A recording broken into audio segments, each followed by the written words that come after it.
big events, if you're from the Denver area,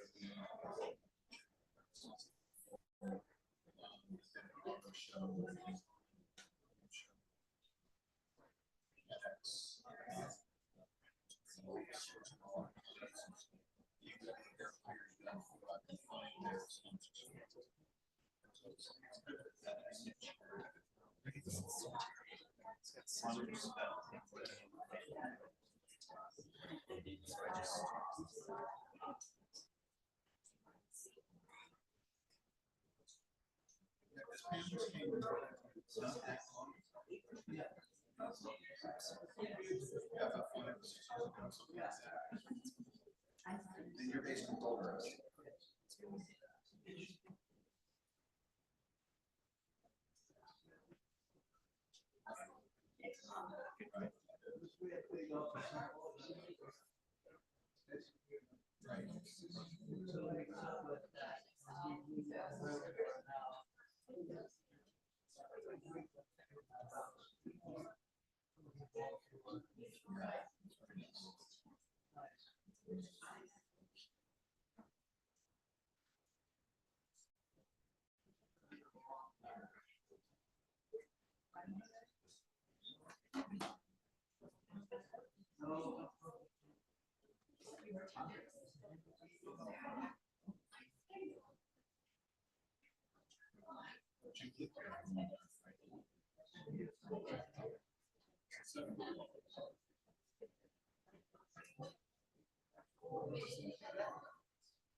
I'm going to ask everybody to please find a seat so we can begin.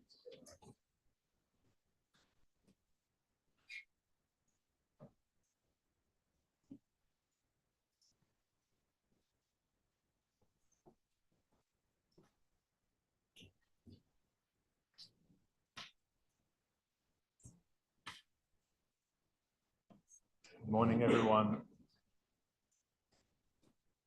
I'm normally standing in the corner of the room, but everybody here, so nice of you to be here on this very cold day as we share our love and support to Rosenblum family, extended family who are here, sharing our grief with them on the beloved loss of their father,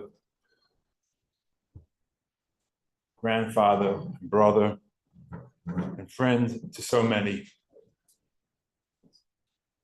Thank you for being here today.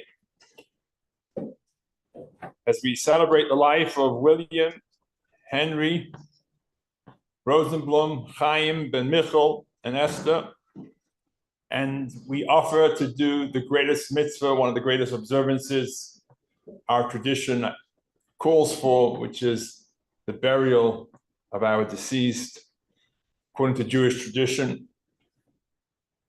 It's a mitzvah that is one that the person cannot repay, and therefore it is a mitzvah of greatest esteem. We're here, many of you, friends, family, close family, honoring our deceased. And we have, in addition, people who are watching from afar, hopefully in a warmer day, wherever they are. I know we have Ronnie and Pete Glazer, the Houses, Sobranos, if I'm pronouncing this correctly, I'm Claude, Litz, and London family. And anyone else who's watching online, thank you for being here and taking the time to spend with us as we say a final goodbyes to Bill. Bill, the father to Philip, to Phil, Michael, and Wendy, the beloved husband for 59 years, to Linda, just celebrate the 59th wedding anniversary. And of course, the spouses of Phil, Pam, Faith, and Larry. And a Zadie, a grandfather to Rebecca, Hannah, Sarah, Emma, and Jacob, and to whom I got the esteemed pleasure of meeting for the first time last night, a twin brother, older by 5 minutes, to Jerry, excuse me, who came in this morning, yesterday, while it was still warm, from Chapel Hill, North Carolina. It was a pleasure to meet you last night and to see that beautiful resemblance of your dear brother,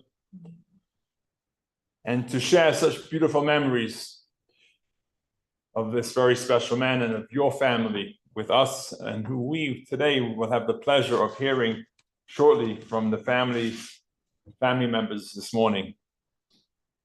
Bill was born, along with his brother Jerry, in Fairlawn, New Jersey, in Paterson, New Jersey, to Milton and Ethel Rosenblum on October 19, 1939. It's a long time ago. And a lot has changed since then, of course. And then Bill went to Fairlawn High School and graduated from NYU before going on to a long career in business, as we will soon hear so many of his many accomplishments in his lifetime that he shared with his family. Bill was always very active in his community. He was the chairman of Barnard Hospital, of many charities and business organizations. He was a president of food distribution associations, and he was at one point called to be part of a committee by President Reagan.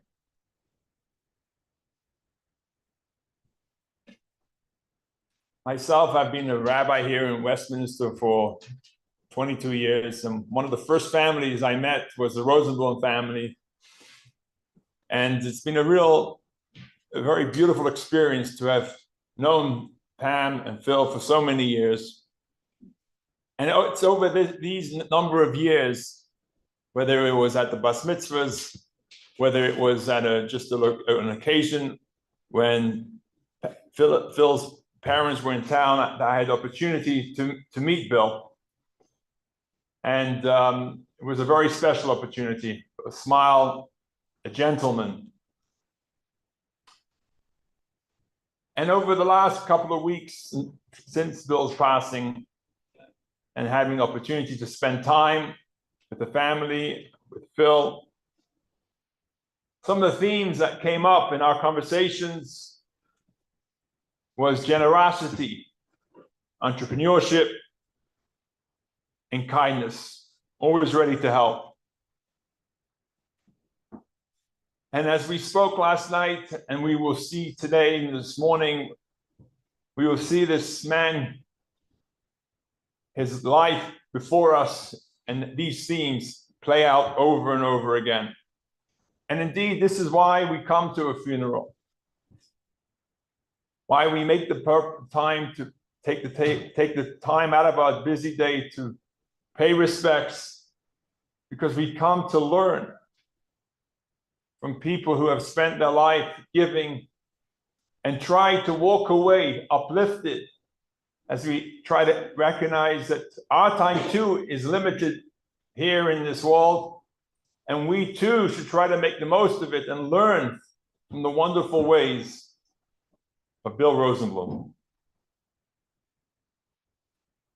It's especially noteworthy that we are gathered here on Passover, during the intermediate days of Passover, which interestingly, according to Jewish tradition, is a time when we are celebrating and we try to decrease in any way signs of mourning, and sometimes, but nevertheless, the mitzvah of burying our dead supersedes the holiday, which is why we're here today.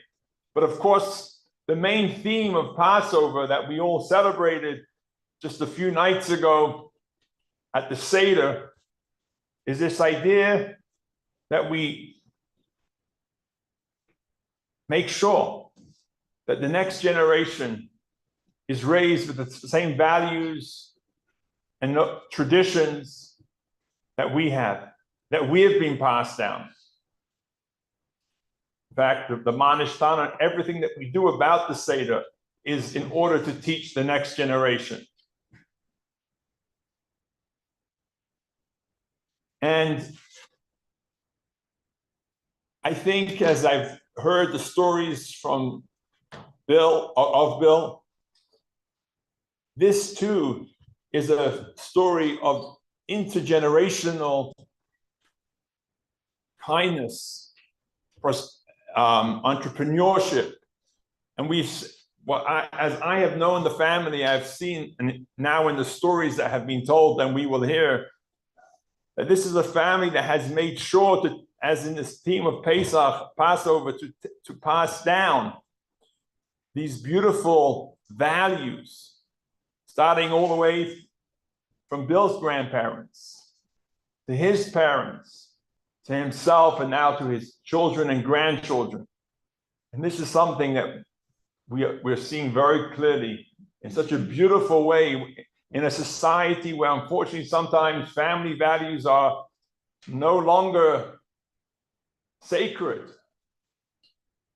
But here in this beautiful family that Bill created and was also bequeathed by his own parents and grandparents, has continued to pass down from midar ladar, from generation to generation.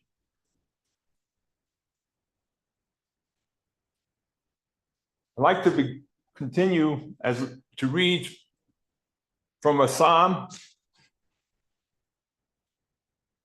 at a funeral. As we say goodbye to our deceased, we believe that the neshama, the soul, continues to live on. And during this period of time of transition for the soul, for the person, it is psalms that allow that transition to go a little easier. And I'm gonna read Psalm 21, which talks of King David's struggles and difficulties and facing his own demise, but nevertheless, always trusting in God, even in the valley of death. And that this psalm is therefore meaningful to us as we face our own uncertainties, and of course, the death of Bill. We trust in God that the future will be bright.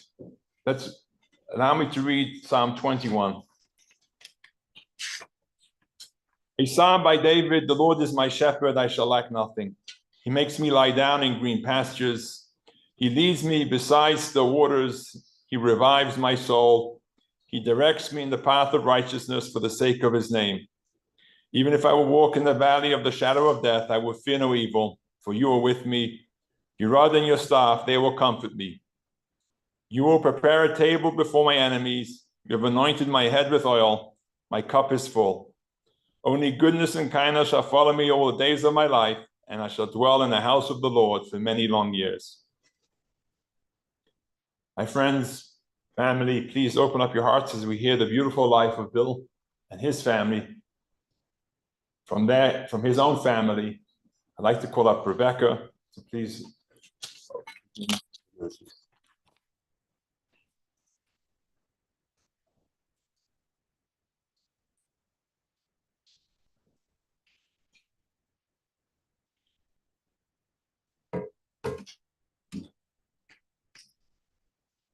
Let me tell you a little story. When you heard Grandpa say that, you knew it was time to listen. His mind was sharp, just like Gigi's. And man, could he tell a good story. But what I remember most about my grandpa was his silliness. The way he'd wave. Or when he'd come up behind you if you were looking in the bathroom mirror and ask, "Did you take the ugly pills again?" And he'd say, "The red ones or the blue ones?" And then you'd pick one or the other. And he'd say, "Okay, I'll try that one next time." And this was his way of telling you look pretty. Then there were little things, like how he insisted on eating fruit with a little fork. And my whole life, I've never been able to eat fruit any other way. I think of him every time I pick produce too, because the best produce is the cheapest. It means it's fresh and local and in season. That's from Grandpa. So, speaking of produce, there was this one time that Grandpa helped me drive from Las Vegas to Colorado, and we were heading east in Utah, and we saw the sign for Green River. And Grandpa said, "What do you suppose they grow in Green River?" I said, "I don't know, maybe watermelons." And then we pulled over to the gas station in Green River, and it was a watermelon stand at the gas station. And so, of course, we bought one, and we laughed for the next 6 hours about it. I think Grandpa was a little lucky in that way. In the last few months, maybe not so lucky. But he managed to make every single one of his nurses and doctors and therapists laugh. Can't read my notes. And feel really, truly appreciated. I've never seen so many healthcare workers go above and beyond to give such great care to a patient and their wife and their daughter and their sons and their grandchildren and in-laws and brother and cousins and friends and all of the people that Grandpa had with him in the hospital every single day. Like, there was a lot of us in there. He was so loved because he was so loving. And what an example that he and Grandma have set for the last 59 years of marriage and love and dedication. They really drove each other crazy to the very end.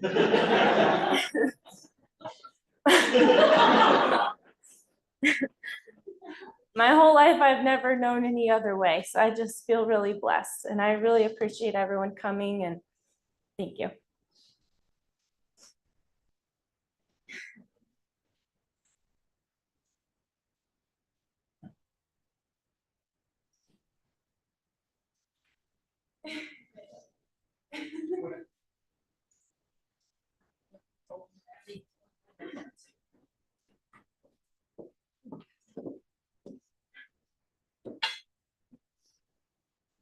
So I'm sure it won't surprise any of you to hear that I have opinions. But I think it was always a surprise to my dad that I also had to voice those opinions as well. I'm not sure what he thought he was going to get in a daughter. I mean, had you met his wife? Mom always had a voice in their marriage. But I secretly think that he might have hoped that his daughter might keep her opinions to herself. He wasn't so lucky. I did not keep the opinions to myself. And when I was 12 and my brothers were 14 and 15, I started working summers at J. Rosenblum and Sons. I just insisted that I needed to work too, because if they could do it, well, so could I.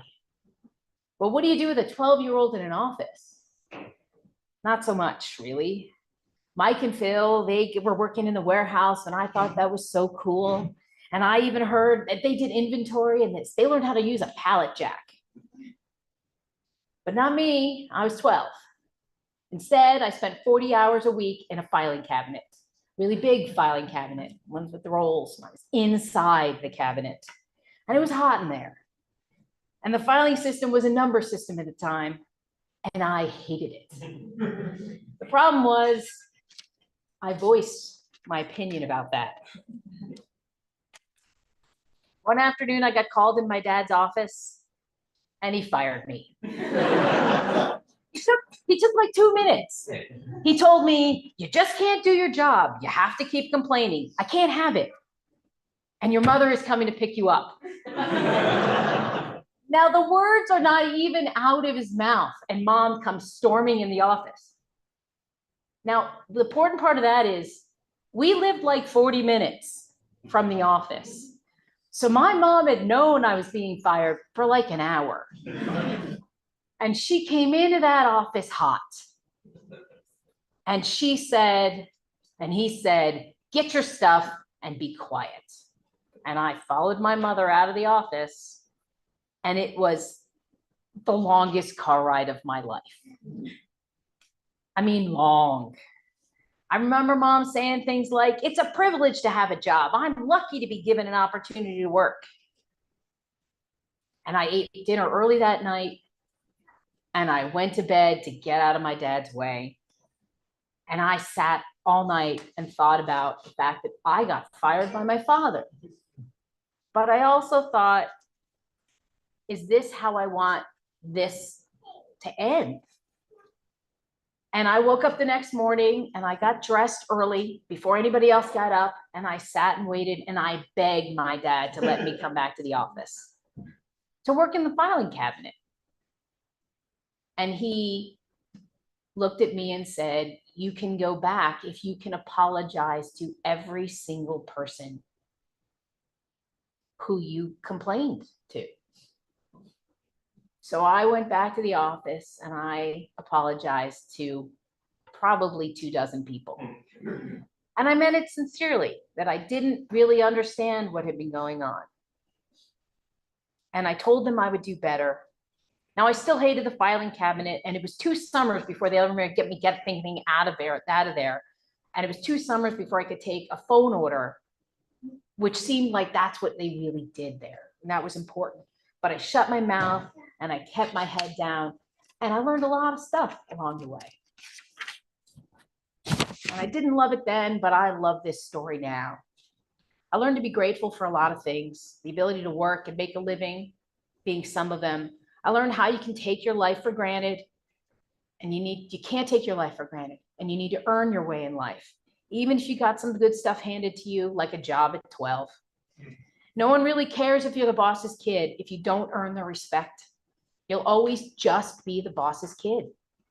That's no way to live, and that's no way to live a life. I'll also tell you that every job interview where I've told that story, I've gotten the job.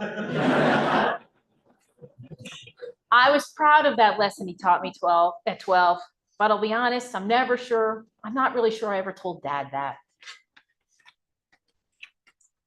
My dad firing me did not make me lose my voice. I just learned that sometimes you use it and sometimes you should wait to say what's on your mind. In the past few months, I think Dad finally got me. 2 days before he passed, I got something done when the hospital staff was saying no, but I got them to see what he wanted and what we as a family wanted for him. And when they came around to agree with us, he looked at me in the eye and he shook my hand strong, and he gave me that dad smile, like you've done good. That was 2 days. I know I wasn't always the easiest daughter. I think he really finally got that my voice was useful. I know that till the day he left us, he and I always tried to work to make the best relationship we could have. And I have no regrets about that at all.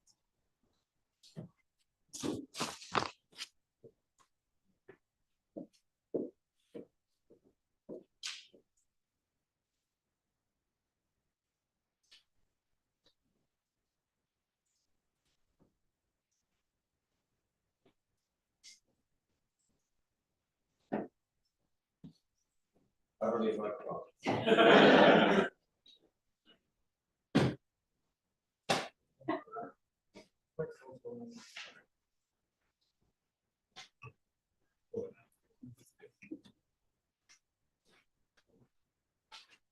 So I probably wrote this a dozen times, maybe 100 in my head.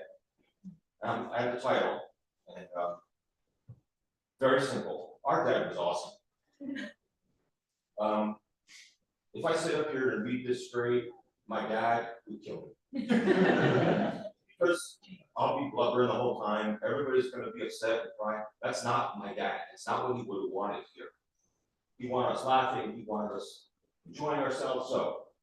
Every time I'm gonna get to that line, our dad is awesome, I'm gonna point to you guys. You could say, Bill was awesome, Grandpa was awesome, my husband was awesome, whatever. But do this with me. It's the only way I'm gonna get through it. So, let's start again. So, early on, Dad and I always had a special relationship. I grew up in New Jersey. My doctors were in Boston. So every couple months, I used to get a field trip with my dad to Boston. So I get to skip school and spend the day with my dad, and we had so much fun. There was no cell phones back then, so we would get to the airport, you'd head to the phones, hand me a couple bucks, buy candy. Always had to buy M&M's so he could share them. Then get on the plane, get off the plane, was right back at the phones. This was our routine. Sometimes we grabbed a great lunch, sometimes dinner, but I loved my field trips with my dad. Along the way, I started learning some lessons, though. For example, at the time, I didn't understand the pressure that my dad and Jerry were going through every day. First of all, the fact that he took the time to go with me. Family always came first. Everybody here who knows my dad knows family came first. The second thing, my dad used to bring work home every day. He worked 24/7, often 7 days a week. But the work never came home. The stress never came home. It was paperwork. And he was available, he was always cracking jokes. It was amazing now for me to watch him compartmentalize and watch him take on so much responsibility for so many people's lives and never not have a smile and never not understand that there were more important things than work. And I'll get to that in a second. Let's do this again. Awesome. Okay. Well, after we sold Rosenblum, my dad bought a pickle company with some partners, and I joined it. I can tell you, I know we say pickle company, it's kind of funny, whatever. This was a bear.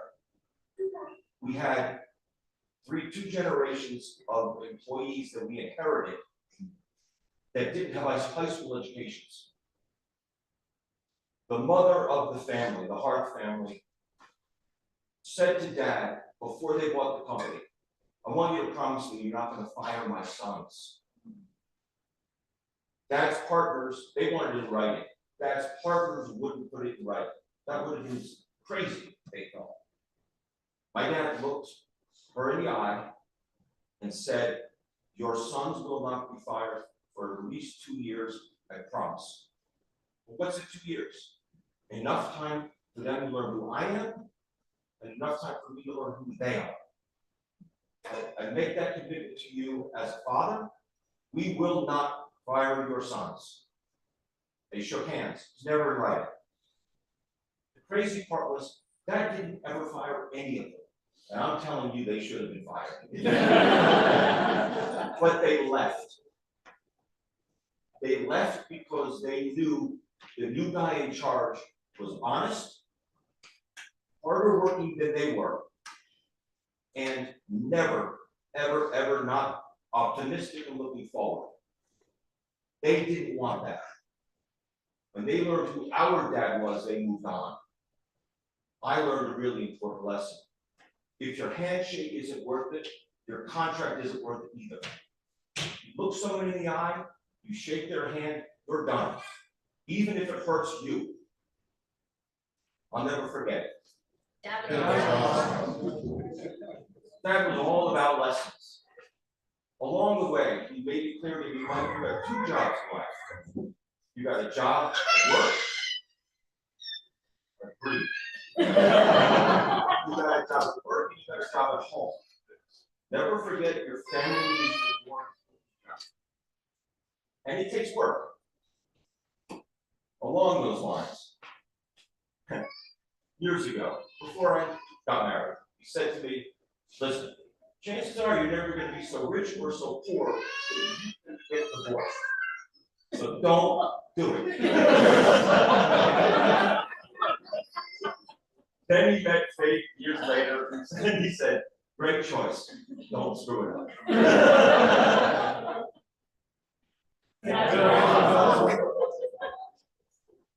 In life, you're not building companies, you're not building organizations, everything's all about people.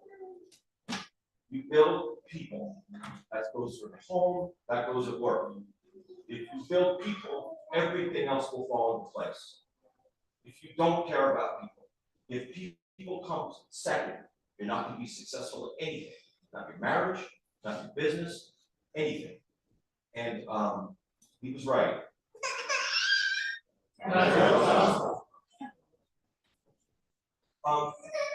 One day, we were in the warehouse in Woodridge, and he said to me, you know why this place is so clean? I said, what do you mean? Why is it so clean? I said, no. He points to the custodian. He said, it's professional. He comes to work every day, he knows his job, he does his job, he doesn't even know it's done. If you work like him, at whatever you do, you will do it well, and you will be successful at it.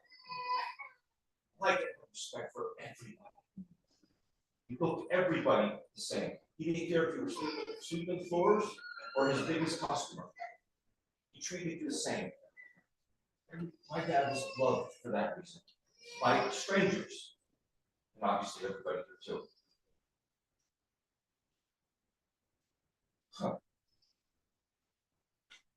A couple months ago, Dad got sick. It changed his body, but not his mind. About 5 days before I left, so maybe a week and a half ago, he turned to me in a voice that I'm not going to be able to replicate because if I did, you couldn't hear me. But he said, look, Mike, I need you to call Tim. He still runs the pickle company. He said, the box is awesome. We're not using it enough. Then you got to call Nick and Alan Pickle in Long Island. He lost the porcelain business. You're going to make a deal to combine the companies. and it's going to be okay. Because I know it's going to work. Guys, that was a couple of days before he passed away. Same mind, same man. It didn't matter his physical surroundings. It didn't matter. He was always Willie Wheels. That was his nickname. My dad was a teacher, father, friend, grandfather, all of it. The most optimistic man I've ever met, the strongest man I've ever met. And one more time.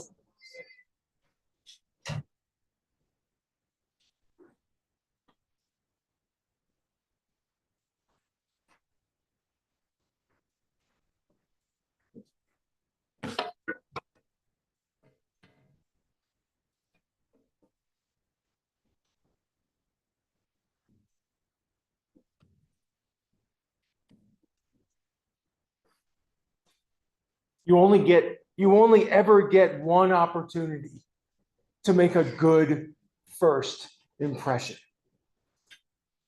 When you pick up the phone to talk, put a smile on your face. It'll come through in your voice. Dad told me never send an email after midnight. It'll still be there in the morning and you might never send it out at all. The night before I first started school, Dad looked in on me and he saw I wasn't sleeping. He told me that people were basically the same and that if I was nervous, they probably were. So I could talk to anybody and they're thinking what I'm thinking about talking to them. Pretty much. Treat everyone with respect, the same as you. And then there were lessons about business as well. You're your own best salesperson every day. What you put out in the world is what comes back to you. Never put anything in writing that you're not wanting to see come back to you 1,000 times. Words about optimism. You don't have to say everything's going to be okay to know that everything's going to be all right. He was always the optimist. Practical stuff.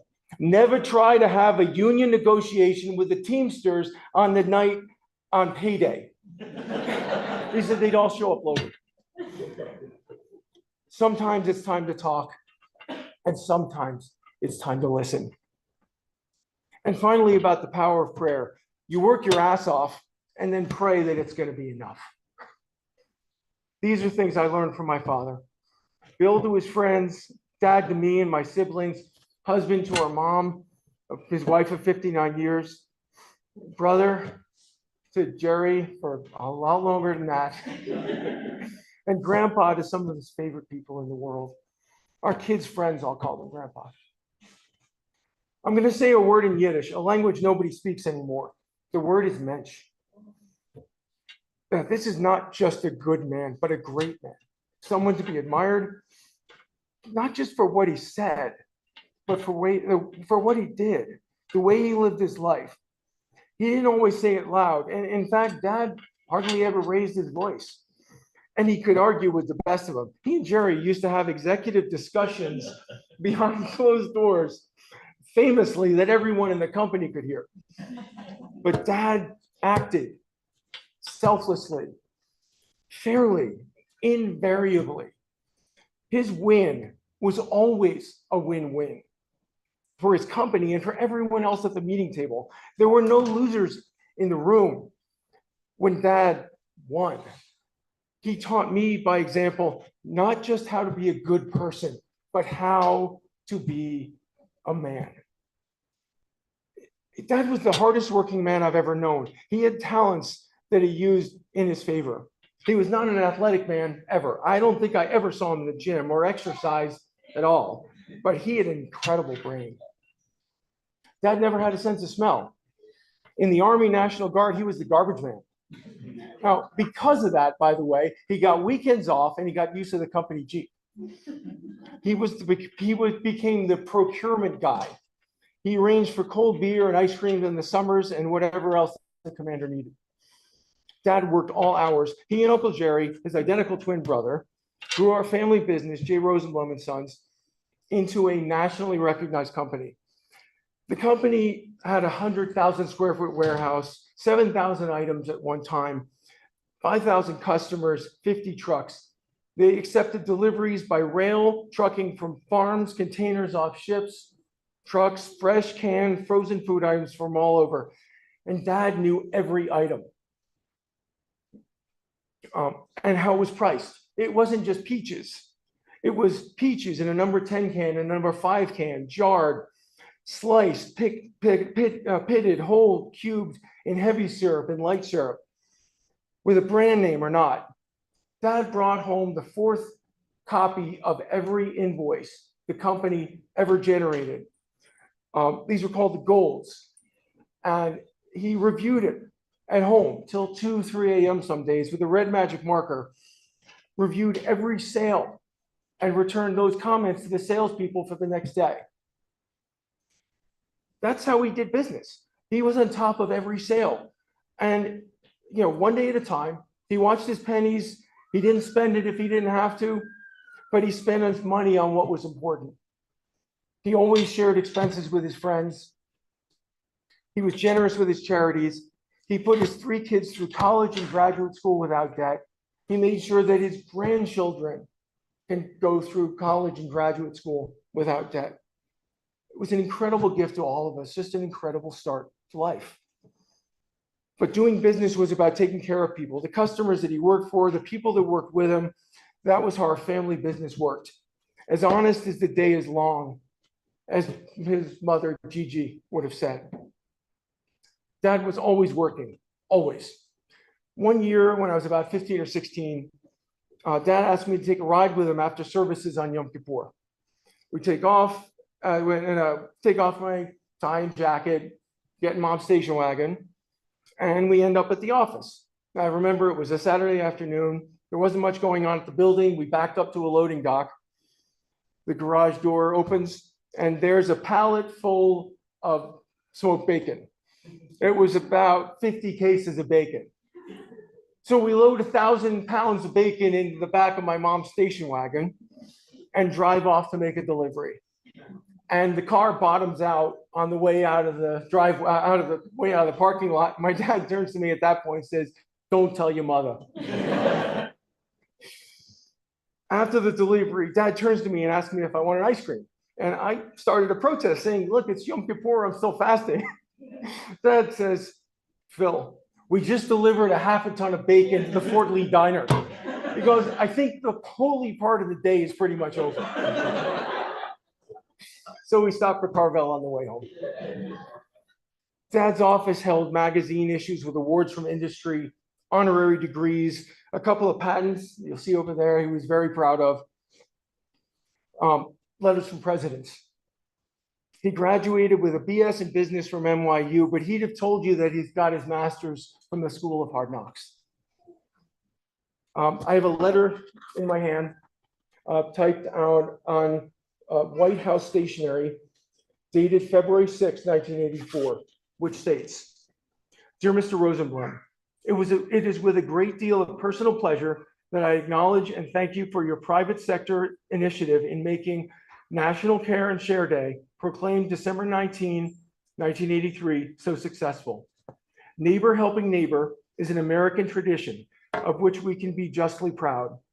You displayed an outstanding example of that tradition by your efforts to help your less fortunate neighbors in their time of need. Through your efforts and the efforts of others like you, millions of pounds of food were distributed. This is an inspiring display of the American spirit of generosity and private initiative, and is one of the finest expressions of the American character. I applaud all that you did and send you my thanks and best wishes. God bless you." And it's signed, "Sincerely, Ronald Reagan."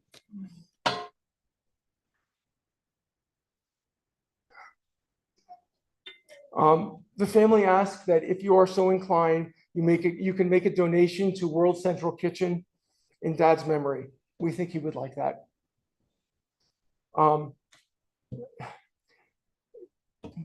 The fact that we're all here marks the end of the hardest fight of my dad's life. And the fact that we're all sitting here means that he didn't win this one. As I look around this room with family and friends and people online, Dad, I could pretty much say, "Pop, you hit this one out of the park."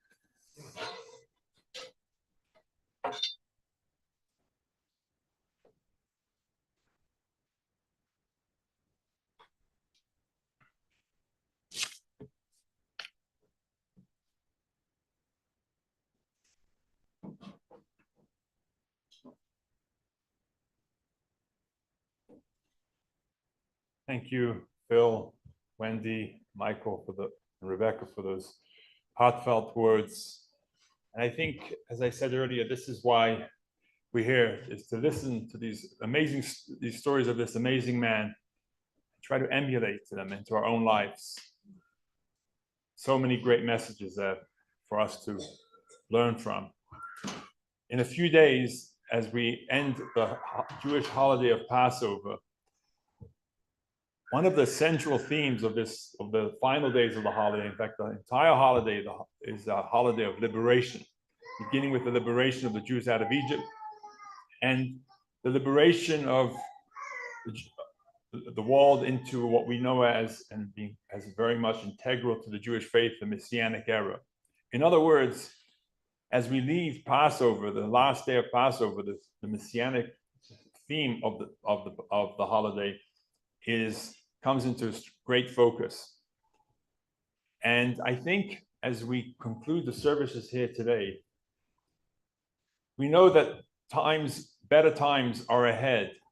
As I said, with the theme of Mashiach, the Messianic era, teaches us this idea that is linear. It's going towards better times, but it's only going towards better times because of the effort and the sacrifices of people like Bill, who have made sure to teach his family what's important in life.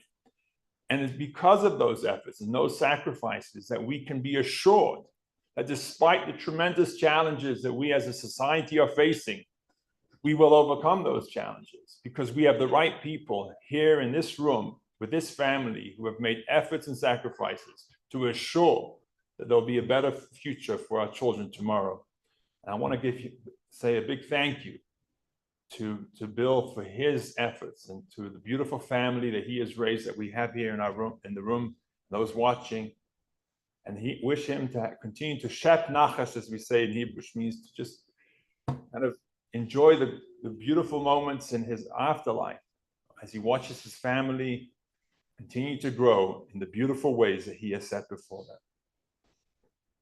I want to just conclude the service with a Kel Malei Rachman. This would typically be done at the service at the gravesite, but we're going to try to keep those services as short as possible because of the weather. I'm going to say the Kel Malei Rachman, do it first in Hebrew and then in English.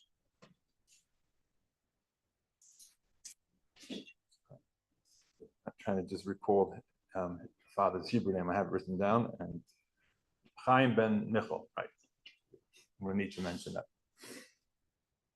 El Malei Rachamim Shoichem Noraimim Hamsei Menucha Nechoina Kanfei Ashchina B'Malois Kedosh Umutayim K'Zoy Harakia Masirim Es Nishmas Chaim ben Michal Shahalach Li'Olamoi Bavush Not V'Staka Ba'ad Haskaros Nishmasoi Bagan Eden Tehei Menucha Soy L'Chein Balarachmim Yastirei V'Seisek K'Nofav Li'Olamim V'Yitzur B'Sra Chaim Es Nishmasoi Adonai Hu Nachalasoi V'Yenuach HaMishkavoi B'Shalom V'Noima Amen. O God full of compassion who dwells on high, grant true rest upon the wings of the Shekhinah in the exalted spheres of the holy and pure, who shine as resplendence of the firmament to the soul of Chaim, the son of Michal, who has gone to his supernal world. For charity has been donated in his memory of his soul, and may his place be at rest in Gan Eden. Therefore, may the merciful one shelter him with the cover of his wings forever, and bind his soul in the bond of life. The Lord is his heritage. May he rest in his resting place in peace. And let us say, Amen. Now I'm going to ask Quentin to come up and give us instructions. This concludes this part of the service of what we're going to be doing next in the order. Thank you.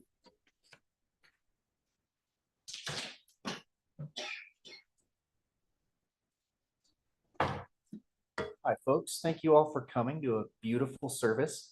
It's an honor to be a part of Bill's service here and to serve your family. Please draw your attention to the sheet on your tables that has reception details. We are almost ready to bring Bill to the cemetery. We do not have a formal procession today. If you are going to the cemetery, please return to your vehicles after the casket is taken to the hearse and prepare to follow us in the hearse to the cemetery.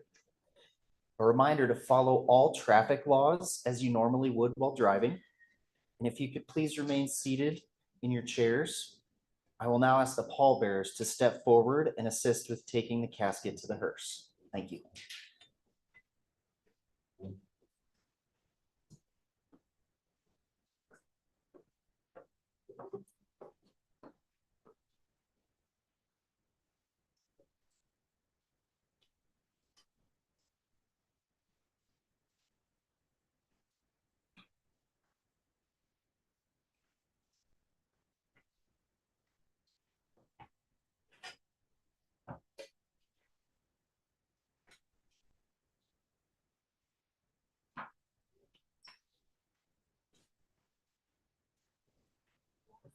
So this is the plan. We are your role. So we're going to make a rotation to the feet first out the door.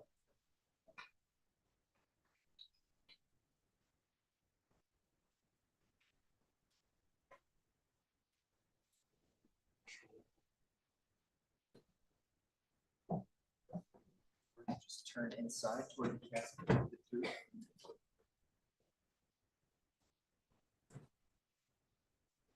Back of the casket. Onto the rollers.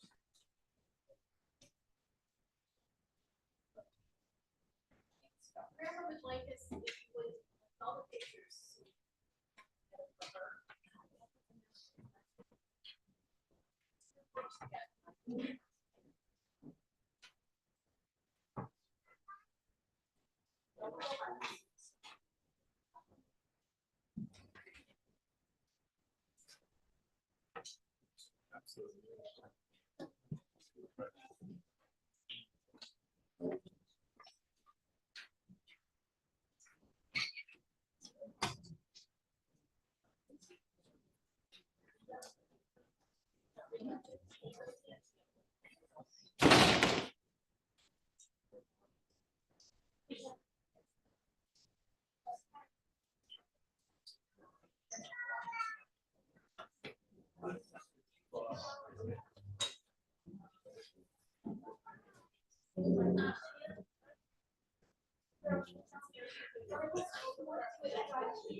Thank you for attending everyone on our live stream.